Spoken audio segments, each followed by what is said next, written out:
Muy buenos días a todos mis queridos hermanos. El título de nuestro tema es Cuando Dios cambia mis planes.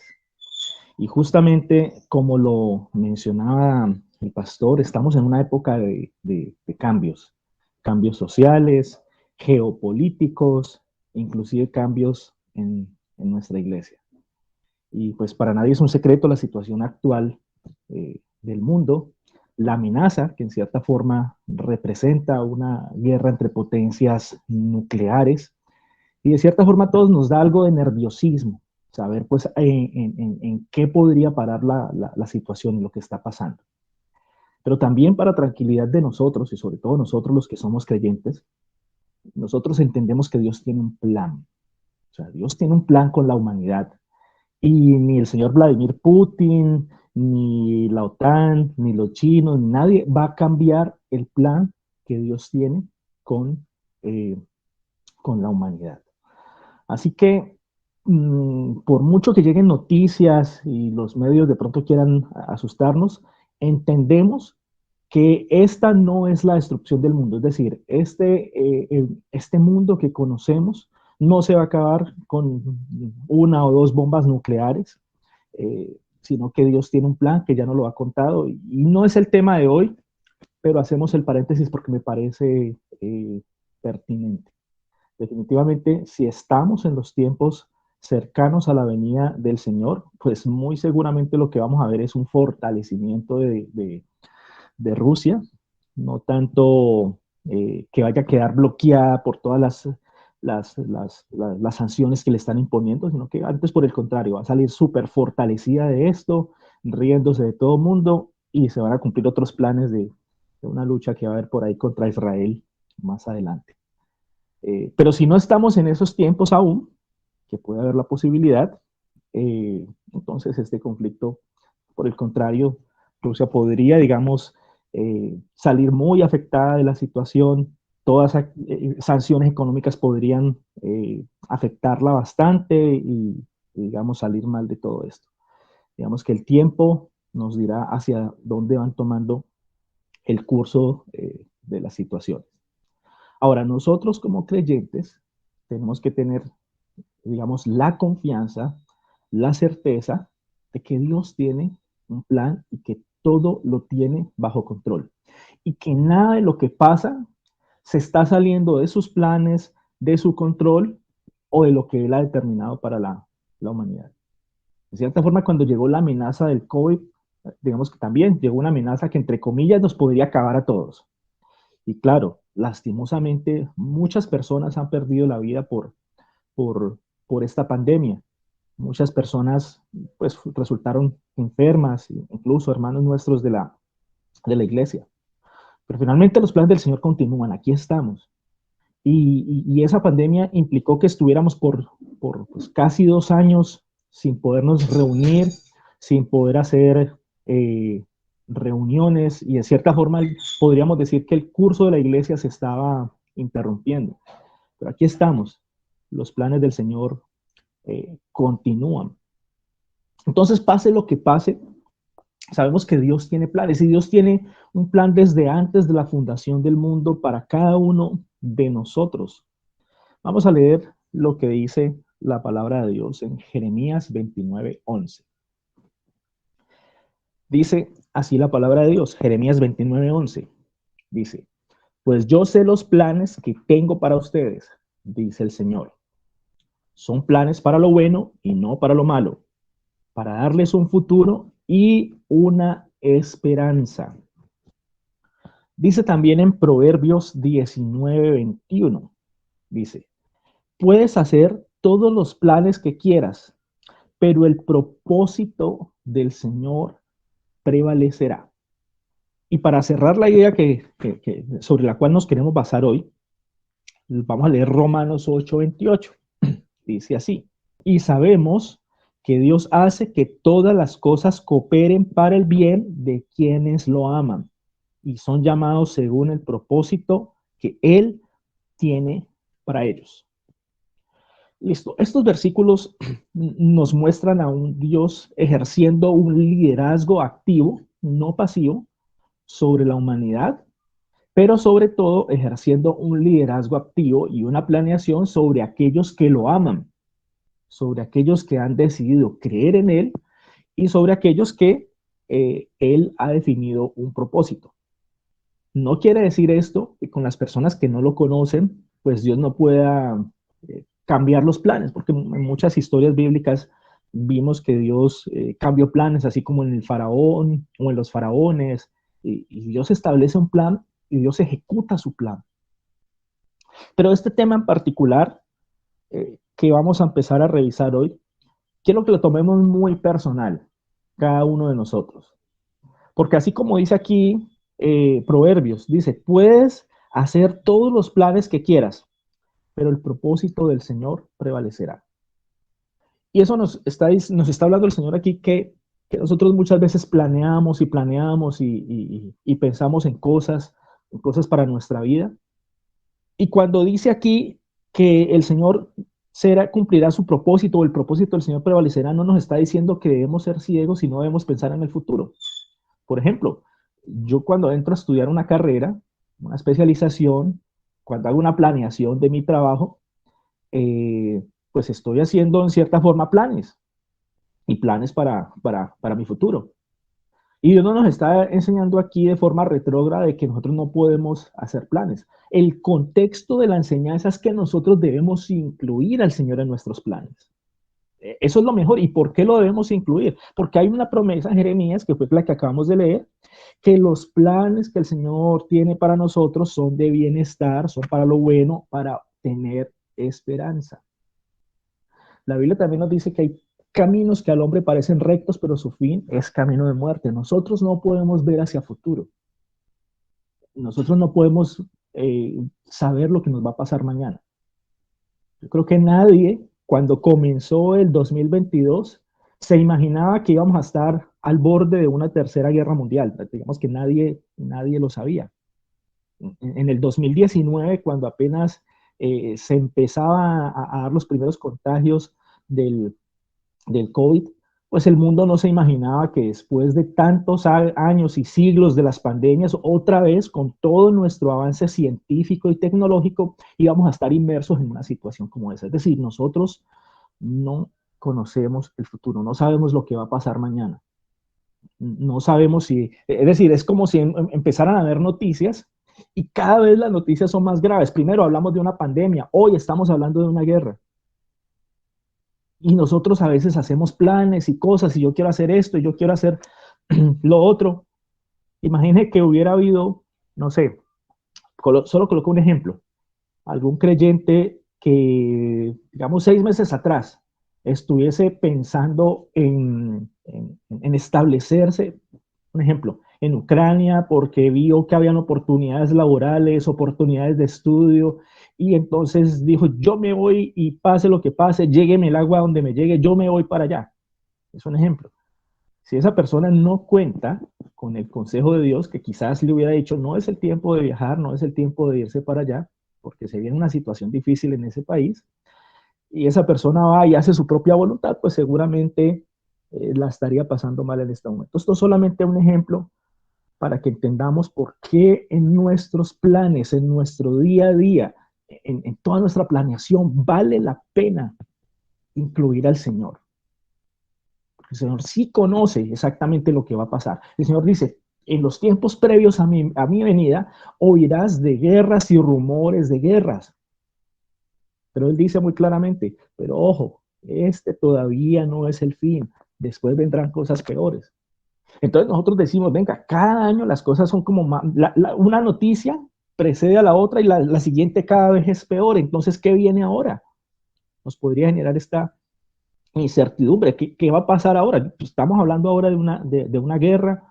Ya la pandemia como que se olvidó. O sea, ya personas están huyendo, están apiñadas en las estaciones del metro en Ucrania. ¿Y qué pasó con la pandemia? O sea, ¿se fue el riesgo? Y entonces, claro, yo ante una posibilidad de contagio, si tengo que, digamos que sopesar, o me contagio o me cae un misil en la casa, pues yo me voy a donde más protección pueda tener. Y esto es lo que está pasando. Y este es el llamado que el Señor nos está haciendo hoy. Ojo, hay un ambiente afuera. Y no solamente eso, aquí pueden suceder otras cosas, que tú no tienes control, tú no tienes el control, tú debes entregarle tus planes al Señor, debes incluirlos. ¿Por qué? Porque Él hará que todas las cosas apunten a bien a los que lo aman. Entonces, ¿cuál es el llamado realmente? A amar a Dios. Y cuando tú amas a Dios, aquí hay una promesa. Ya tu vida no va a ir como a la deriva, por donde quiera, sino que cuando tú amas a Dios, inmediatamente el Señor tiene un propósito para ti. Claro que Él en su inmensa sabiduría y omnisciencia lo tiene desde antes de la fundación del mundo, pero es para que nosotros entendamos que si tú y yo somos creyentes, si tú y yo estamos llamados a amar a Dios, entonces no podemos desligar de nuestros planes, de nuestras decisiones al Señor. Sí o sí, Él tiene que estar incluido en esos planes. Vamos a hacer un recuento que nos va a dejar ver pues cómo Dios actúa, cómo Dios acomoda, cómo Dios ajusta los planes y desbarata los planes que le son contrarios. Y eh, básicamente digamos, ese ejemplo lo vemos de forma clara y tangible en la primera iglesia cristiana, en los primeros creyentes. Entonces, cuando el Señor Jesús, digamos, estaba en la tierra en su misión, él en un momento dado tenía unos discípulos y él ya sabía que se iba a ir, hizo una oración especial al Padre pidiéndole que ellos fueran uno y en fin, él visualizaba que ya venía la siguiente etapa del plan de salvación para Dios, que era la iglesia. Y cuando él ya se le presentó a los discípulos resucitados, entonces les dio una instrucción que está en Hechos 1:8. Y dice así, dice, pero recibirán poder cuando el Espíritu Santo descienda sobre ustedes y serán mis testigos y le hablarán a la gente acerca de mí en todas partes, en Jerusalén, por toda Judea, en Samaria y hasta los lugares más lejanos de la tierra. Entonces, miren el contexto de esta historia. Y siempre repasar el contexto y lo que está pasando nos da mucha información y muchas enseñanzas que a veces se nos escapan con una lectura rápida. Entonces, mire, acuérdense que cuando crucificaron a Jesús era tiempo de la Pascua.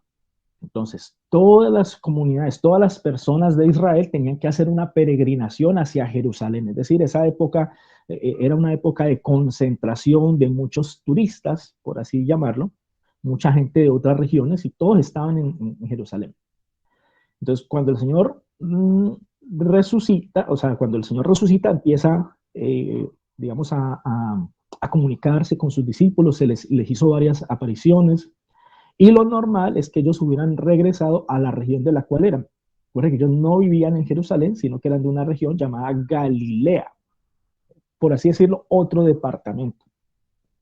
Entonces ellos tendrían que regresar, pero digamos al principio no regresaron porque tenían miedo, porque estaban escondidos, pues a su líder lo acaban de crucificar, lo acaban de matar, de colgar en una cruz.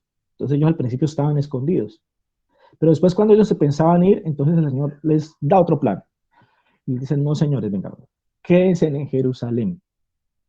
Quizás esa orden podría parecer loca porque pues ellos tenían todo su estilo de vida, todo su sustento, todas sus cosas en Galilea. Acá estaban posiblemente quedándose en la casa de alguien, de algún amigo, posiblemente en incomodidades, pero ahí el Señor les dice, quédense en Jerusalén. Y un poco antes de ascender al cielo, ya el Señor les dice, miren, muchachos, yo les he explicado una cantidad de cosas que ustedes iban a hablarle a otros. Todo eso va a comenzar ahora. Pero no pueden comenzar solos. Ustedes van a recibir un poder especial que viene de lo alto. Ustedes van a notar cómo la predicación de ustedes se va a transformar, cómo ustedes le van a hablar a la gente y la gente se convierte porque el Espíritu Santo habla a través de ustedes, pero toca los corazones. Entonces es algo diferente a lo que han vivido. Ya no van a tener miedo. Ese Espíritu les va a dar valentía. Ustedes van a avanzar, van a seguir adelante. ¿Y cómo les dice eso? Así como lo que acabamos de leer. Dice, recibirán poder cuando el Espíritu Santo descienda sobre ustedes. Ahora, ¿ese poder para qué es? Para que ustedes saquen pecho y digan, oh, qué grandes y ungidos que somos. No, ese poder tenía un propósito dentro del plan de Dios. Dice, gracias a ese poder ustedes van a ser mis testigos y le van a hablar a la gente acerca de mí. ¿Dónde? Ahí en Jerusalén, ¿dónde están? Pero luego irán por toda Judea. Judea era, por así decirlo, el departamento en el cual estaba la ciudad de Jerusalén. En Samaria, es decir, Samaria era un pueblo sincretista que no se la iba muy bien con los judíos. Entonces desde ya le está diciendo, oh, ustedes allá en Samaria también, o sea, en las ciudades samaritanas y ese conflicto histórico que ustedes tienen con ellos, este mensaje lo rompe, ustedes tienen que llegar allá. Y dice, y hasta en los lugares más lejanos de la tierra, los gentiles. O sea, aquí en un versículo el Señor le da el plan eterno de la iglesia. Le está diciendo, mire, ¿para dónde los voy a llevar? ¿Para dónde los voy a llevar? Entonces, evidentemente esto sucedió, en Hechos 2 se relata pues cómo ellos recibieron el Espíritu Santo y ese día en que lo recibieron hubieron señales y así de forma, digamos, milagrosa se convirtieron como 3,000 personas y empezaron a llegar creyentes y gente de todas diferentes regiones que estaban pues todavía por Jerusalén estaban eh, convirtiéndose y esto fue un movimiento especial, algo incluso diferente a lo que vivieron cuando Jesús estaba entre ellos. Ellos no vieron esas multitudes convertirse, es decir, a Jesús lo escuchaban muchas personas, pero no muchas personas se convertían, por lo menos como pasó en Hechos, que eran unas conversiones impresionantes, la gente arrepentida, pidiéndole perdón a Dios, adhiriéndose a la iglesia, porque ya había comenzado la obra del Espíritu Santo, ya había, digamos, sido la obra de la cruz, había sido eh, completada. Y la Biblia nos dice también que hubo un acontecimiento, digamos, cuando está este movimiento así en auge, está este fuego especial de Dios en esos nuevos creyentes, que Pedro y Juan se fueron al templo y allá sanaron a un cojo. Recuerdas, y cuando le dijo, no tengo plata ni oro, pero de lo que tengo, de eso te doy. En el nombre de Cristo, levántate y anda. Pues ese cojo era famosito y eso prácticamente llevó a oídos de todo Jerusalén y toda la gente que estaba en el templo, y ahí otra vez en pleno templo judío predicaron y se convirtieron un poco más, y otra vez esta información llegó a los oídos de los principales sacerdotes, o sea, a la gente del Sanedrín, los mismos que habían crucificado a Jesús. Entonces, estas personas, cuando oyeron esto, identificaron el movimiento como una amenaza, porque ellos querían tener el liderazgo, o sea, en sus planes, ellos eran especiales, ellos eran, por así decirlo, la crema innata de la religión judía. Ellos tenían un concilio armado, un Sanedrín, digamos, unas estructuras. Parte de esas estructuras pues había sido inicialmente ordenada por Dios, hacer, por ejemplo, la de los sacerdotes, pero no la que ellos formaron con los fariseos y los saduceos. En fin, ellos tenían una especie de gobierno religioso pues como parte de sus planes. Y ellos están ahí y reciben la noticia de que ocurrió un milagro y que, mejor dicho, cantidades de gente se están convirtiendo a este nuevo movimiento. Y mira lo que hacen. Dice, el plan de los dirigentes para detener el movimiento de Jesús, dice, en Hechos 4, 16, 18. O sea, estos dirigentes llamaron a Pedro y a Juan, los interrogaron, les dijeron, ¿ustedes qué están haciendo? Inclusive en algún momento los encarcelaron, les pegaron, y ellos intentaron ponerle un fin a este plan, a esta situación que estaba viviendo. Dice en Hechos 4, 16, 18. ¿Qué debemos hacer con estos hombres? Se preguntaron unos a otros. No podemos negar que han hecho una señal milagrosa, y todos en Jerusalén ya lo saben. Miren el corazón negro de ellos. No podemos negar que han hecho una señal milagrosa. Venga, una persona que ama a Dios debería haber hecho una pausa aquí y decir, venga, es inevitable pensar que Dios está interviniendo en esto. O sea, aquí veo la mano de Dios. Yo no puedo pelear contra Dios. Yo no puedo ser terco, obstinado y pensar que sigo con mis planes cuando veo que Dios está haciendo otra cosa. Pero el corazón de estas personas a veces es el corazón tuyo y mío, y a veces nos pasa a nosotros los mismos. Y ese es el objetivo de esta prédica, que vayamos identificando cuando nuestros planes de pronto van en contravía de lo que realmente quiere Dios, porque somos especialistas en hacer nuestros propios planes y olvidarnos de que de pronto Dios quiere hacer algo.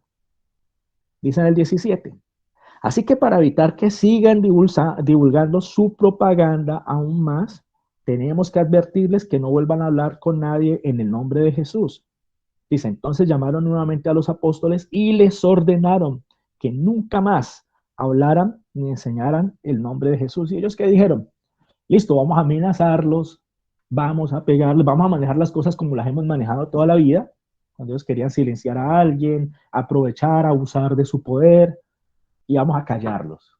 Mejor dicho, los vamos a azotar, les vamos a decir, ustedes nunca más van a poder hablar, y los amenazamos y hacemos así como lo que está haciendo el señor Putin, jugando con el miedo de la gente, y él sabe que los demás países están débiles y que tienen miedo y que todo el mundo tiene miedo de que él suelte las bombas, entonces él está jugando con el miedo. Eso estaban haciendo estos, jugando con el miedo.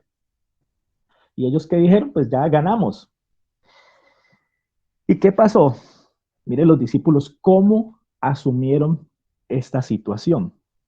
Dicen Hechos 4, 23, 26. Tan pronto como quedaron libres, Pedro y Juan volvieron a donde estaban los demás creyentes y les contaron lo que los sacerdotes y principales ancianos les habían dicho.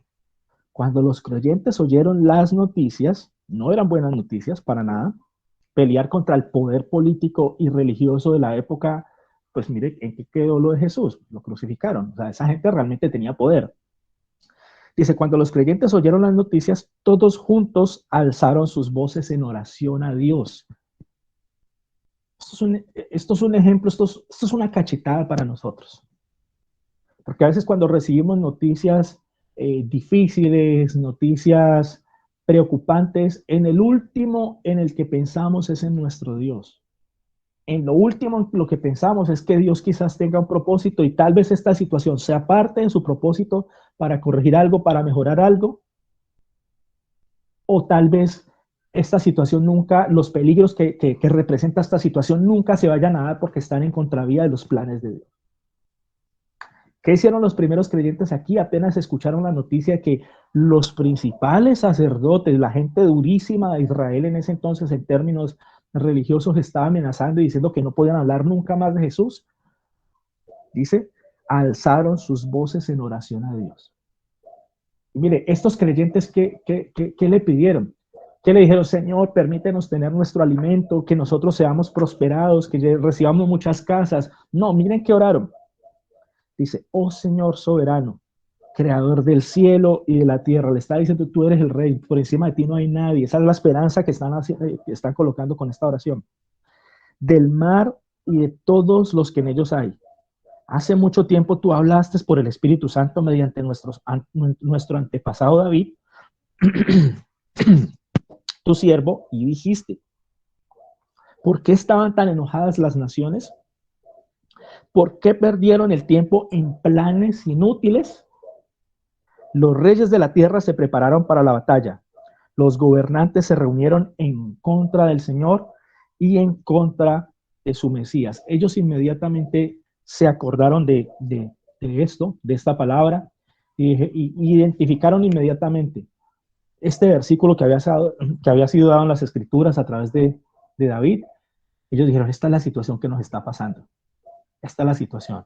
La oración que ellos hacen después es una oración de decirle, Señor, permítenos predicar con denuedo.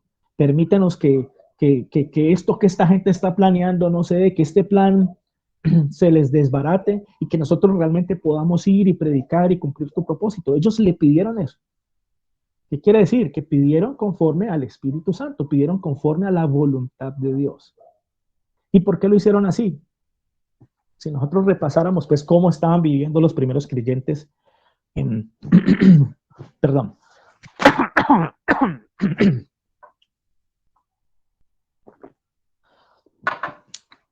Si repasamos cómo estaban viviendo los creyentes en el primer siglo, nos damos cuenta la unidad al Espíritu Santo que ellos tenían. No era una religión más de las que habían en la época. No, eran unos creyentes que cohabitaban con un Dios vivo en su día a día, en el compromiso que tenían unos con otros. en el amor que tenían por las enseñanzas de la palabra de Jesús que daban los apóstoles, y en todo lo que vivían tenían una vida real entregada al Señor. Entonces el Espíritu tenía cómo guiarlos, porque eran gente que estaba allí dispuesta a dejarse guiar. Y no se amedrentaron, no se escondieron, siguieron predicando, y allí en Jerusalén siguieron compartiéndole a mucha gente.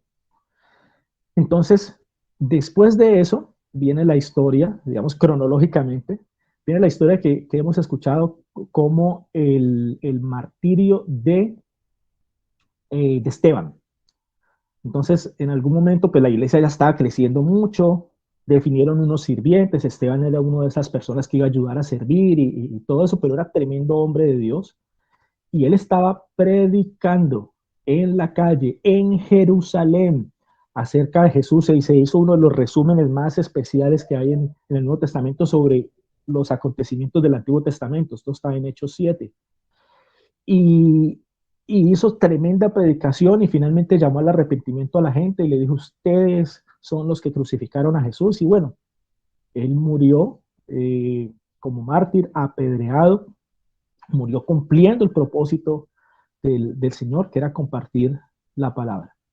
Y ahí se manifiesta un personaje que se llama Saulo de Tarso, que dice que cuando estaban apedreando a Esteban, este personaje, que era un fariseo, era un notable, era una persona muy, muy influyente, o sea, él mismo se describe más adelante que él era fariseo de fariseos, o sea, él era un nivel un poco más alto en cuanto a conocimiento, influencia, en fin.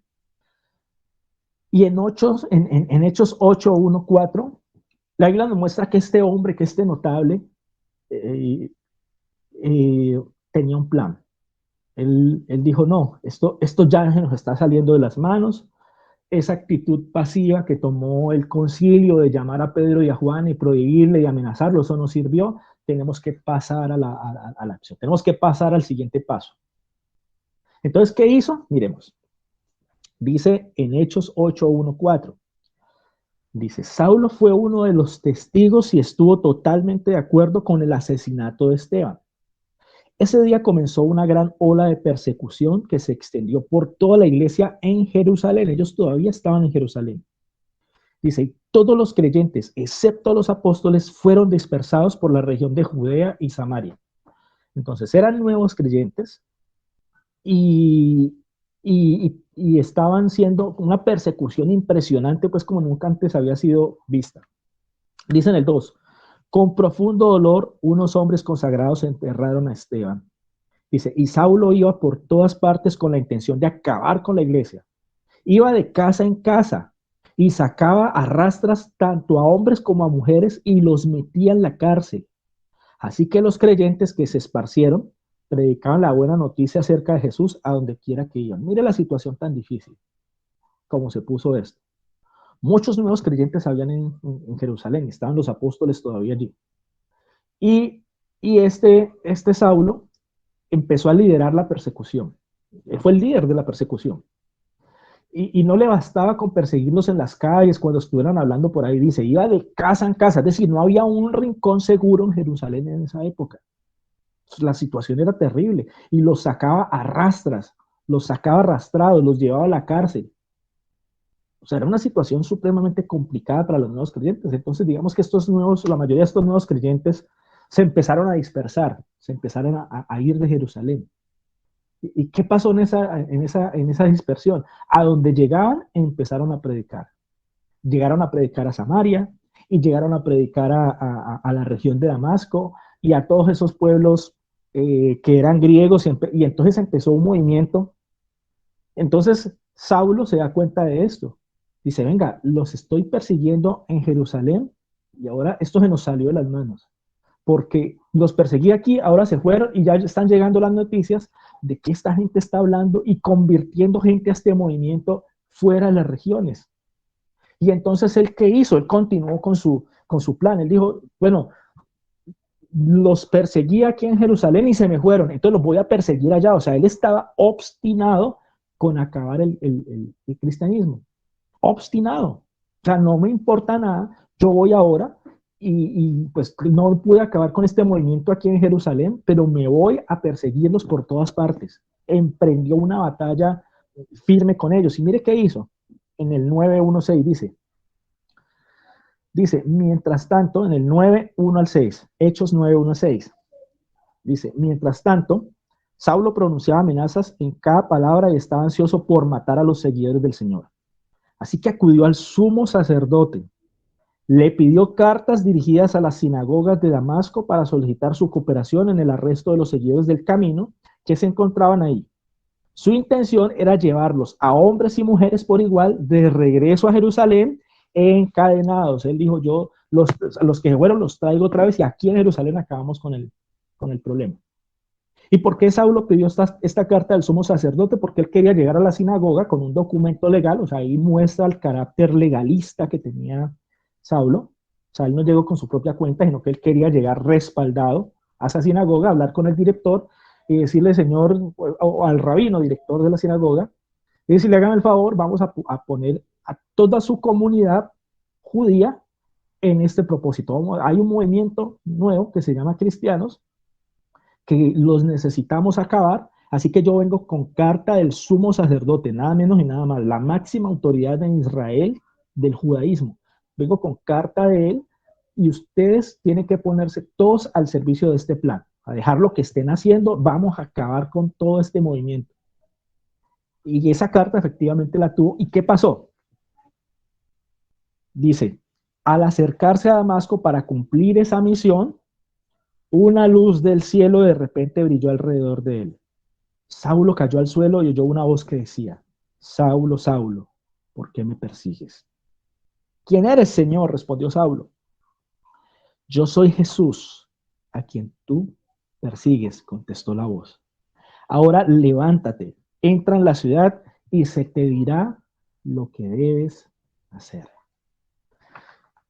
Miren lo que pasó aquí.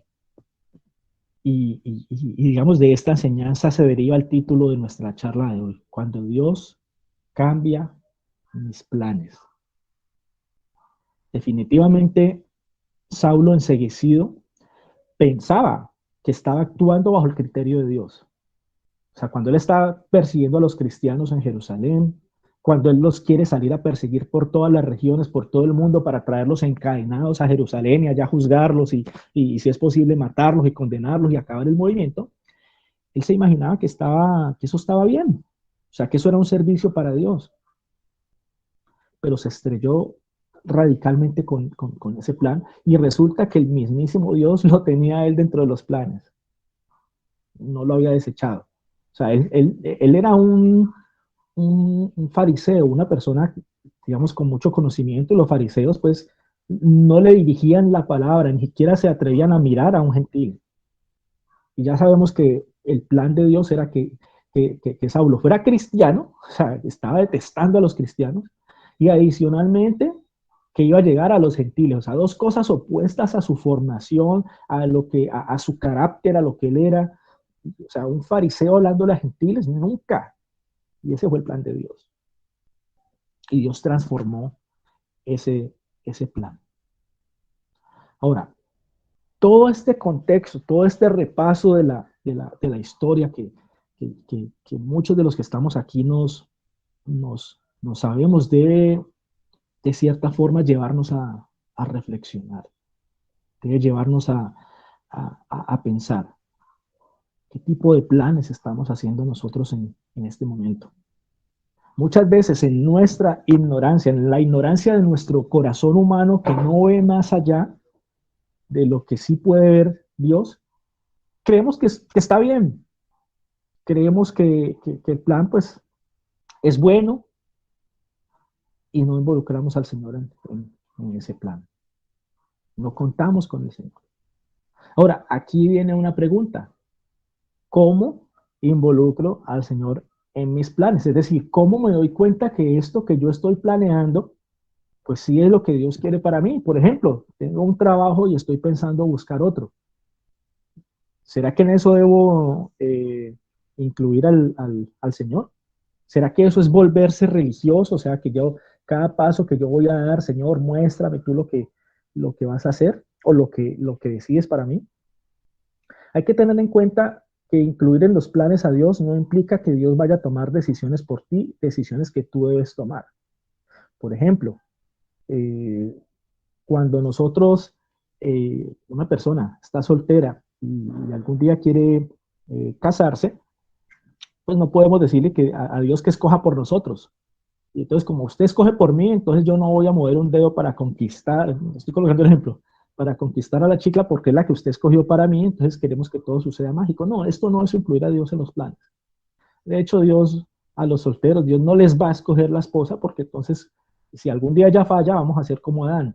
Señor, esa que tú me diste, por ahí fue que llegó la falla. No, vemos que hay decisiones humanas que tenemos que aprender a tomar basados en el criterio, en la experiencia. Pero nosotros, como creyentes, sí podemos decirle, Señor, ayúdame a tomar la mejor decisión. Yo no conozco el corazón de las personas, por ejemplo, alguien, un soltero, y está pensando en casarse con alguien. Yo no conozco si esta persona me ha mostrado una cara verdadera o cuando ya nos casemos muestra su verdadera forma de ser y es algo que no me gusta, es algo que va a haber conflicto. En fin, yo sí le puedo decir. Y le puedo decir, Señor, ayúdame a tomar la mejor decisión.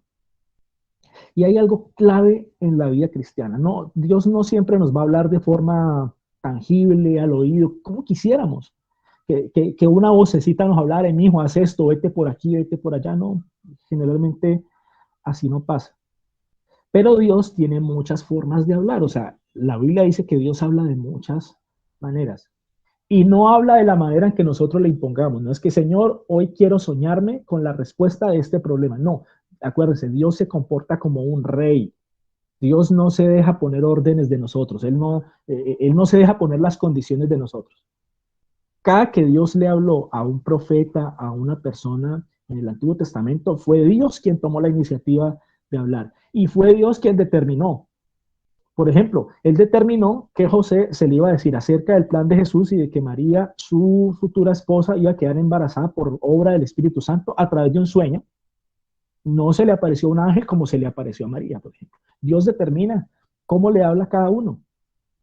Pero lo que sí es clave en lo que nos muestra la Biblia es que cuando tú y yo realmente queremos obedecer a Dios, cuando tú y yo realmente amamos al Señor y le clamamos por una guía, el Señor se hace escuchar. ¿Con qué métodos? El Señor siempre nos quiere sorprender. Él puede darte un sueño, puede que en algún momento llegue una persona y te dé un consejo que tú no estabas pidiendo, o de pronto llega una prédica como esta y te habla de una decisión que tú estabas a punto de tomar y ya te pone a hacer una pausa y bueno, primero contemos con la voluntad de Dios. Pero cuando tú realmente quieres hacer la voluntad de Dios, si a ti no te interesa hacer la voluntad de Dios, sino que tú ya resolviste un plan, y tú dijiste, no, este es el plan que yo quiero hacer y la única forma que quiero involucrar a Dios es como pedirle que me bendiga, es como quien dice, venga Señor, yo voy a hacer este plan, no me importa el plan que tú tengas, pero quiero que me bendigas. ¿Ustedes qué creen que Dios pensará de eso? Así como Jonás, el Señor tenía un plan para él, lo mandó a Nínive, un pueblo peligroso, le dijo, vas y les vas a predicar porque allá necesito que ellos se arrepientan. Y Jonás pues toma un barco con rumbo distinto a ese plan que Dios le había dado, y allá tuvo problemas y problemas y problemas, al punto que ese barco se estaba hundiendo. Hasta que por fin recapacitó y dijo, listo, yo no puedo huir del plan de Dios. ¿Estás huyendo tú del plan del Señor? ¿Estás de pronto armando planes para, para hacer algo donde deberías involucrar al Señor y no lo estás involucrando? Recuerden, si tú realmente quieres obedecer al Señor en los planes que tú haces, y le pides su dirección, el Señor hará lo posible porque dice, ve que hay un corazón dispuesto a obedecer, que hay una persona que está dispuesta a obedecer a Dios, a seguir, a dejarse guiar. Entonces el Señor buscará la forma de hacerte entender lo que Él quiere. Si tú no quieres, pues Él dirá, no, pues, ni para qué yo le muestro mi verdad si él finalmente va a hacer lo que Él quiera, pues entonces peor. O sea, va a quedar es como desobediente, no podrá tener bendición. ¿Qué planes estás haciendo ahora tu vida? ¿Qué planes? Muchas veces planeamos incluso cosas que nos llevan lejos de Dios. Muchas personas toman decisiones de alejarse del Señor, de no volver, no vuelvo a la iglesia, mejor me alejo, en fin. ¿Estás involucrando en tus planes al Señor, en lo que quieres hacer? Creo que esa ha sido la invitación. Y esta reflexión nos debe dar a entender que cuando tú y yo amamos al Señor, el Señor ya tiene un propósito para nosotros. No es por azar lo que nos pasa. Y si tú por casualidad quieres empezar a trazarte una meta, un plan y hacer cosas, y pues no te interesa incluir a Dios en esos planes, pues mira, de pronto el Señor te puede tumbar del caballo y puede desbaratar todo eso que estás armando. Y va a ser más doloroso así. Más doloroso para Saulo tener que caerse de un caballo, quedarse unos días ciego, que siendo una persona que dirigía, el Señor le dice, ve a tal lugar y allá se te va a decir qué vas a hacer. O sea, no le mostró todo el plan, usted va a recibir órdenes, usted va a aprender a ser un siervo. Pues usted tenía mentalidad de una persona importante, de un dirigente, y aquí lo estoy llamando a que sea un siervo. Pero definitivamente, si al final de su vida, Saulo, que después fue llamado Pablo, que escribió la mayoría de las cartas del Nuevo Testamento que tú y yo hoy podemos leer, si él en su balance pudiera decir, si hubiera querido seguir siendo un fariseo, seguir persiguiendo a creyentes o convertirse al verdadero Dios de la Biblia, a Jesús, que escoge definitivamente con todo lo que él había vivido, una y otra vez hubiese escogido seguir a Jesús. Quizás nos puede pasar lo mismo a ti y a mí, con nuestros planes, con las cosas que pensamos. Cuando ya el Señor cambia las cosas y nos pone en su plan, entonces, y al final de los días vemos ya el resultado y cómo aconteció todo, comprobamos lo que dice Jeremías 29:11, versículo con el que arrancamos. Pues yo sé los planes que tengo para ustedes, dice el Señor. Son planes para lo bueno y no para lo malo, para darles un futuro y una esperanza.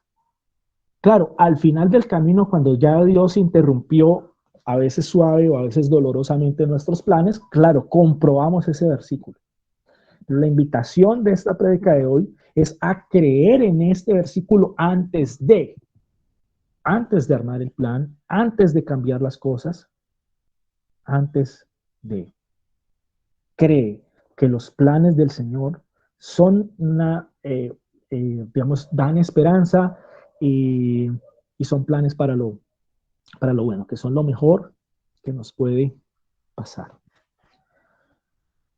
La misma iglesia, al pastor, a los líderes de la iglesia, muchas veces tiene que replantear planes, replantear estrategias, porque el Señor puede mostrar otra cosa. Y esto nos pasa.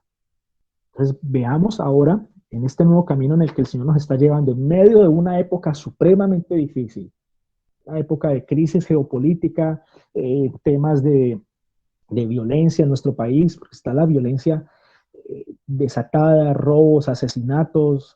No sé si se dieron cuenta esta semana, pues a una jovencita la mataron por robarle un celular. Y ese es el día a día y esto no para. O sea, hoy las noticias están así, uno quisiera que mañana haya noticias más alentadoras y resulta que mañana sale otra peor.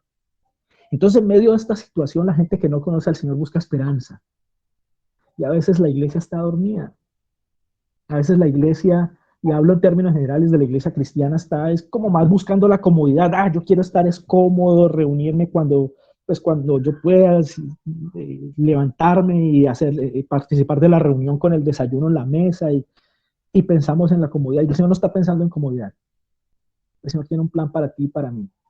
Y hay cientos de personas afuera a las cuales hay que rescatar de las garras del enemigo. Familias que se están destruyendo. Hogares que no tienen una esperanza. Tú y yo, claro, cuando hay situaciones de riesgo, de peligro, oramos y tenemos esa esperanza y confiamos en el Señor. Pero quizás el vecino que vive justo enseguida de tu casa no tiene esta confianza porque no conoce a Dios como tú lo estás conociendo. No tienen una interacción con el Dios vivo sino con una religiosidad que es muerta y no les lleva a nada. Pero quizás de pronto estamos pensando de forma egoísta, solamente en nuestra comodidad. Mi estimada iglesia, este mensaje nos tiene que sacar de la comodidad. Este mensaje nos tiene que mostrar que hay un mundo necesitado de la palabra de Dios y que hay un plan del Señor. A ver, me pongo en ese plan, me uno al plan de lo que Dios ya está haciendo o me quedo dormido en la casa. Espero que el Señor les siga hablando en sus corazones durante esta semana y bueno, definitivamente lo mejor que nos puede pasar es incluir al Señor en nuestra vida, en nuestros planes, tener una relación viva con Él. Vamos a orar, vamos a darle gracias al Señor por este día, por esta reunión. Hay que estar pendientes, como lo dijo el pastor, quizás este domingo sea nuestra última reunión virtual los domingos y ya solamente nos quedemos los sábados. Eso es algo que está por decidirse. Entonces les rogamos que estén pendientes del tema. Y sobre todo, ante cualquier decisión que tomen, incluyan al Señor. No se olviden de que hay un rey por encima de nosotros, que nosotros simplemente somos siervos y Él quiere conducirnos al mejor camino, aunque en principio no lo veamos. Oremos. Señor amado, gracias por esta mañana. Gracias porque eres especial, eres maravilloso con nosotros. Porque tú nunca nos fallas, Señor. Porque eres un Dios perfecto. Cuando las situaciones no nos salen como nosotros esperamos, no es porque tú nos falles, o es porque tienes un plan maravilloso y mejor, o es porque estamos eh, sacándote de nuestros planes y estamos cosechando el fruto de nuestras malas decisiones. Así como esa iglesia que estaba cómoda de cierta forma en Jerusalén, esos nuevos creyentes que empezaron a ver esa persecución terrible que hubo contra ellos y les tocó salir de sus casas. Y esto parecía un plan, un castigo de lo alto. No, no era ningún castigo. Era parte de un plan divino, precioso, que tú tenías para esa gente. Señor, gracias porque entendemos entonces que tú tienes un plan para nosotros, que tú tienes unos propósitos y que tú quieres, Señor, que realmente tengamos una relación contigo, que nos dejemos guiar. Tú nos quieres utilizar, quieres llegar a otras personas con este evangelio de Jesús que transforma vidas, que sana corazones, que restaura hogares. Ayúdanos, Señor, a despertarnos. Quédate con nosotros, amado Dios. Te lo rogamos en el nombre de Jesús. Amén.